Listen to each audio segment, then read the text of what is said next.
10ാം class മുതൽ ഒരുക്കങ്ങൾ തുടങ്ങിയിരുന്നുവെന്ന് Kim പ്രവേശന പരീക്ഷയിൽ 1ാം റാങ്ക് നേടിയ പി ദേവാനന്ദ് മനോരമ ന്യൂസിനോട് പറഞ്ഞു. ആദ്യത്തെ 10 റാങ്കിൽ ഉൾപ്പെടുമെന്ന് കരുതിയിരുന്നുവെങ്കിലും 1ാം റാങ്ക് പ്രതീക്ഷിച്ചിരുന്നില്ലെന്നും ഖരഗ്പൂർ IITയിൽ പ്രവേശനം നേടിക്കഴിഞ്ഞെന്നും ദേവാനന്ദ് മനോരമ ന്യൂസിനോട് പറഞ്ഞു.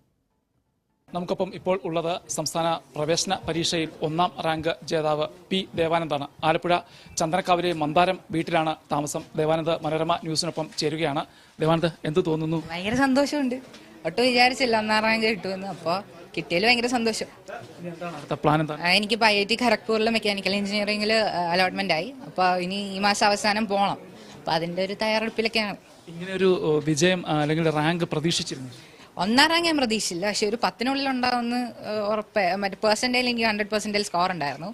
അപ്പോൾ നല്ലൊരു റാങ്ക് കിട്ടുമെന്ന് അറിയാമായിരുന്നു, പക്ഷെ 1ാം റാങ്ക് കിട്ടുമെന്ന് ഒരിക്കലും വിചാരിച്ചില്ല. എങ്ങനെയൊക്കെയായിരുന്നു ഒരു പഠന രീതിയൊക്കെ നമ്മുടെ പുതിയ തലമുറയിലെ കുട്ടികൾക്ക് പറഞ്ഞു കൊടുക്കാനായിട്ട്, ഇനിയും വരുന്ന കുട്ടികൾക്ക് വേണ്ടി പറഞ്ഞു കൊടുക്കാനായിട്ട് ഒരു എങ്ങനെയായിരുന്നു അതിൻ്റെ ഒരു ഓപ്പറേഷൻസ്, പഠിച്ചതിൻ്റെ രീതിയൊക്കെ? അപ്പോൾ കീമിൻ്റെ ബേസിൽ പറയുകയാണെങ്കിൽ കീം പ്യുവർലി NCERT ബേസ്ഡ് തന്നെയാണ്. അപ്പോൾ നന്നായിട്ട് ടെക്സ്റ്റ് വായിക്കുക. കെമിസ്ട്രി ഒക്കെ ആണെങ്കിൽ നല്ലോണം ടെക്സ്റ്റ് വായിക്കുക, കുറേ ഫാക്ട്സ് ഒക്കെ ബൈ ഹാർട്ട് ചെയ്യാൻ കാണും. അപ്പോൾ അതൊക്കെ ബൈ ഹാർട്ട് ചെയ്യുക. പിന്നെ ഒത്തിരി പ്രീവിയസ് ഇയർ ക്വസ്റ്റ്യൻസ് ചെയ്യുക. ടൈം മാനേജ്, അത് ഭയങ്കര ഇമ്പോർട്ടൻ്റ് ആണ്. അപ്പോൾ ടൈം മാനേജ്മെൻറ്റ് എക്സാം എഴുതുന്ന സമയത്ത് അത് ഇമ്പോർട്ടൻ്റ് ആണ്. അതൊക്കെ ശ്രദ്ധിച്ചാൽ നല്ല സ്കോർ. എത്ര മണിക്കൂർ ഒരു ദിവസം പഠിക്കുമായിരുന്നു? അങ്ങനെ എന്നെ മണിക്കൂർ അങ്ങനെ ടൈം ടേബിൾ വെക്കുന്ന ആളൊന്നല്ലേ. ചില ദിവസം ഒത്തിരി പഠിക്കും, ചില ദിവസം ഒട്ടും പഠിക്കത്തില്ല. അങ്ങനെ. എപ്പോഴാണ് എഞ്ചിനീയറിംഗ് എന്ന് പറയുന്ന ഒരു സ്വപ്നം കടന്നു വന്നത്? എനിക്കൊരു 10ാം ക്ലാസ് ഒക്കെ ആയപ്പോഴാണ് എഞ്ചിനീയറിംഗ്, കുറച്ച് മാത്സ് കുറച്ചുകൂടെ ഇഷ്ടമായിരുന്നു. അപ്പോൾ എഞ്ചിനീയറിംഗ് എടുത്താൽ കൊള്ളാം, നല്ലൊരു നേട്ടം കിട്ടുമെന്ന് തന്നെയാണ് പ്രതീക്ഷിച്ചത്. ആ പരീക്ഷ കഴിഞ്ഞ് വന്നപ്പോൾ തന്നെ അങ്ങനെ ഒരു നേട്ടം, നല്ലൊരു മാർക്കുണ്ട് എന്നുള്ള കീ റെസ്പോൺസ് വന്നപ്പോൾ തന്നെ മനസ്സിലായിരുന്നു. ടീച്ചറെ, വളരെ സന്തോഷമുണ്ട്. നന്നായിട്ട് പഠിക്കുമായിരുന്നു. പിന്നെ ഒരു റിസൾട്ട് ഞാൻ കെമിസ്ട്രിക്ക് അങ്ങനെ സപ്പോർട്ടൊന്നും വേണ്ടായിരുന്നു. അവൻ നന്നായിട്ട് പഠിക്കും. പിന്നെ ഒരു ഡിസ്കഷൻ എപ്പോഴും ഉണ്ടാകും. കാരണം ഞാൻ കെമിസ്ട്രി ആയതുകൊണ്ട് ഞാൻ വൈകുന്നേരം വരുമ്പോൾ എന്നോട് പറയാം, അമ്മ ഇന്ന് കെമിസ്ട്രി ഈ ചാപ്റ്ററാണ് പഠിപ്പിച്ചേ, അല്ലെങ്കിൽ ഞങ്ങളെ ഇന്ന് പ്രാക്ടിക്കലി ചെയ്യിപ്പിച്ചു എന്നൊക്കെ പറയും. പിന്നെ ചില കാര്യങ്ങളൊക്കെ നമ്മളോട് ചോദിക്കുമായിരുന്നു. അല്ലാതെ അതിൽ കൂടുതലൊരു സപ്പോർട്ടൊന്നും ഇല്ലായിരുന്നു. ഫസ്റ്റ് റാങ്ക് കിട്ടുമെന്ന് പ്രതീക്ഷിച്ചില്ല. ഒരു 10-നുള്ളിൽ ഉണ്ടാവുമെന്ന് അറിയായിരുന്നു. ഫസ്റ്റ് കിട്ടുമെന്ന് പ്രതീക്ഷിച്ചില്ല. അല്ല, ഫസ്റ്റ് ടൈം. ഞാൻ +2 കഴിഞ്ഞേ ഉള്ളൂ. ഇപ്പോൾ ഫസ്റ്റ് ടൈം എഴുതിയതാ. ഞാൻ Placid Vidyavihar senior secondary school ചങ്ങനാശ്ശേരിയിൽ.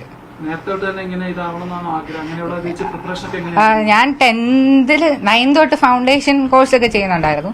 അപ്പൊ 10th ഒക്കെ ആയപ്പോഴാണ് ഇങ്ങനെ എഞ്ചിനീയറിംഗിലോട്ട് പോകണം എന്നൊരു ആഗ്രഹം തോന്നിയത്. അപ്പോ അങ്ങനെ എടുത്തു. അതൊക്കെ പണ്ടല്ലേ, ഇപ്പൊ അങ്ങനെയൊന്നും ഇല്ല. ഇപ്പൊ എല്ലാത്തിനും ആളുണ്ടല്ലോ. എനിക്ക് IIT ഖരഗ്പൂർ മെക്കാനിക്കൽ എഞ്ചിനീയറിംഗ് ഇപ്പോൾ കിട്ടി. അപ്പോൾ ഈ മാസം അവസാനം പോകണം. അപ്പൊ അതിൻ്റെ ഉള്ള ഒരുക്കങ്ങളിലൊക്കെയാണ്.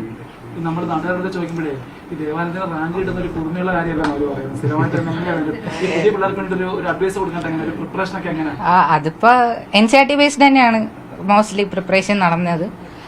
പിന്നെ കീം എന്ന് പറയുമ്പോഴത്തേക്കും പ്യുവർലി ടെക്സ്റ്റ് ബുക്ക് ബേസ്ഡ് തന്നെ, എല്ലാം ടെക്സ്റ്റിൽ നിന്ന് തന്നെ ഉള്ള സംഭവങ്ങളാണ് ചോദിക്കുക. പിന്നെ കെമിസ്ട്രി ഒക്കെ കുറച്ച് ഇങ്ങനെ കാണാതെ പഠിക്കേണ്ട സംഭവങ്ങളൊക്കെ ഉണ്ട്. അപ്പോൾ അതൊക്കെ കാണാതെ പഠിക്കുക. പിന്നെ ടൈം മാനേജ് ചെയ്യണം. ഇപ്പോൾ ഈ വർഷം തൊട്ടായിരുന്നു ഓൺലൈൻ ആക്കി. അപ്പം 3 മണിക്കൂർ എക്സാമേ ഉണ്ടായിരുന്നുള്ളൂ.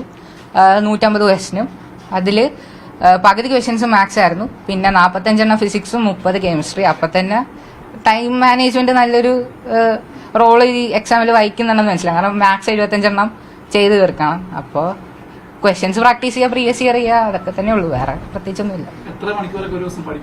അങ്ങനെ ടൈം ടേബിൾ ഉള്ള ആളൊന്നും അല്ല ഞാൻ. ചില ദിവസം കുറച്ച് കൂടുതൽ പഠിക്കും, ചില ദിവസം ഒട്ടും പഠിക്കത്തില്ല. അങ്ങനെയൊക്കെ.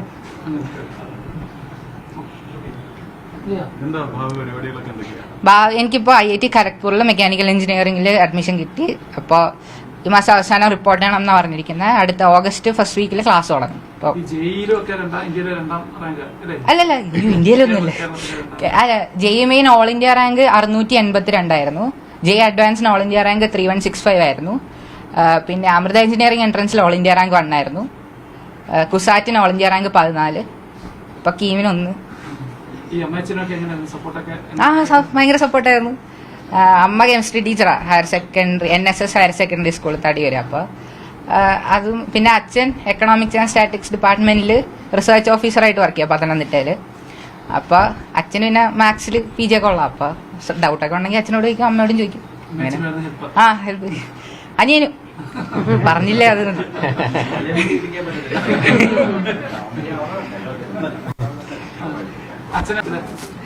വളരെയധികം സന്തോഷമുണ്ട്. ഏതായാലും ജഗദീശ്വരന് നന്ദി പറയുന്നു. എൻ്റെ മോന് ഇപ്പം പിന്നെ കൊച്ചുനാളിൽ മുതലേ നല്ലൊരു റേഞ്ചിൽ പോകുന്നുണ്ടായിരുന്നു എല്ലാ കാര്യങ്ങളിലും.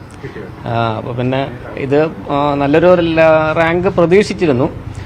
അവന് പിന്നെ 1ാം റാങ്ക് കിട്ടണമെന്ന് തന്നെയായിരുന്നു ഞങ്ങളുടെ ആഗ്രഹം.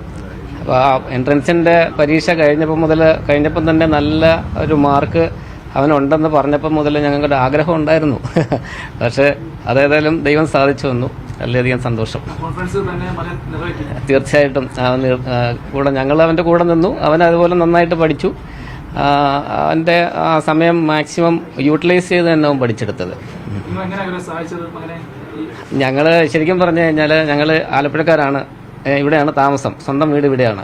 അപ്പോൾ അവന് പിന്നെ 9ാം ക്ലാസ്സിൽ കൊറോണ സമയം മുതൽ ഞങ്ങളൊരു ബ്രില്യൻറ്റിൻ്റെ കോച്ചിങ് ഉണ്ടായിരുന്നു. അപ്പോൾ അതിന് വേണ്ടിയിട്ട് ഞങ്ങൾ ചങ്ങനാശ്ശേരിയിലേക്ക് ഒന്ന് ഷിഫ്റ്റ് ചെയ്തിരുന്നു. 9ാം ക്ലാസ് +1 +2 ആയപ്പോഴത്തേക്ക് അവിടെ ചങ്ങനാശ്ശേരിയിലേക്ക് ഷിഫ്റ്റ് ചെയ്ത് അവൻ്റെ കൂടെ നിന്ന് പഠിക്കുകയായിരുന്നു. പ്ലാസിഡിലാണ് അവൻ പഠിച്ചത്. അപ്പോൾ ഞങ്ങൾക്ക് രണ്ടുപേർക്കും പത്തനംതിട്ടയിലാണ് ജില്ലയിലാണ് ജോലി. അപ്പോൾ അത് പിന്നെ എല്ലാം കൊണ്ടും അവിടെ സ്റ്റേ ചെയ്തുകൊണ്ട് അവൻ്റെ കൂടെ നിന്ന് പഠിക്കാനുള്ള സൗകര്യമൊക്കെ ഉണ്ടാക്കി കൊടുത്തു. എന്തോ സന്തോഷം, വളരെ സന്തോഷം. ശരിക്കും പറഞ്ഞാൽ ഞാൻ അങ്ങനെ സബ്ജക്റ്റ് ഹെൽപ്പൊന്നും ചെയ്യാറില്ല. പിന്നെ അവൻ എന്തെങ്കിലും ഡൗട്ട് ചോദിക്കുവാണെ ഡിസ്കഷൻ, അല്ലാതെ ഞാനൊന്നും പറഞ്ഞു കൊടുക്കേണ്ട ആവശ്യമില്ലായിരുന്നു. അവന് നല്ല ബേസ് ഉണ്ട്, നന്നായിട്ട് ഹാർഡ് വർക്ക് ചെയ്യും, നന്നായിട്ട് ഇഷ്ടപ്പെട്ട് പഠിക്കുമായിരുന്നു. ഒരുപാട് സമയം പഠിക്കും, 6 മണിക്കൂർ ഉറങ്ങും. ബാക്കി സമയമെല്ലാം എനിക്ക് തോന്നുന്നു പഠനവുമായിട്ട് ബന്ധപ്പെട്ടുള്ള കാര്യങ്ങൾ. നമ്മുടെ സംസാരത്തിലും ഒക്കെ, ഞങ്ങളുടെ ഫാമിലി സംസാരത്തിലും ഒക്കെ വേറെ എന്തെങ്കിലും പറയുവാണെങ്കിലും അവസാനം അവൻ IIT പോണ കാര്യങ്ങൾ, അങ്ങനെയുള്ള സപ്പോർട്ടുകൾ മാത്രമേ നമ്മൾ കൊടുത്തുള്ളൂ. പിന്നെ ദൈവാനുഗ്രഹം. എൻട്രൻസ് സംബന്ധമായ വാർത്തകളും അപ്ഡേഷനുകളും ഏറ്റവും വേഗം ആധികാരികമായി അറിയാൻ ബ്രില്യൻ സ്റ്റഡി സെന്റർ പാല യൂട്യൂബ് ചാനൽ സബ്സ്ക്രൈബ് ചെയ്യുക. ബെൽ ഐക്കൺ അമർത്തുക. ഈ വീഡിയോ മറ്റ് സുഹൃത്തുക്കളിലേക്കും ഷെയർ ചെയ്ത് നൽകുക.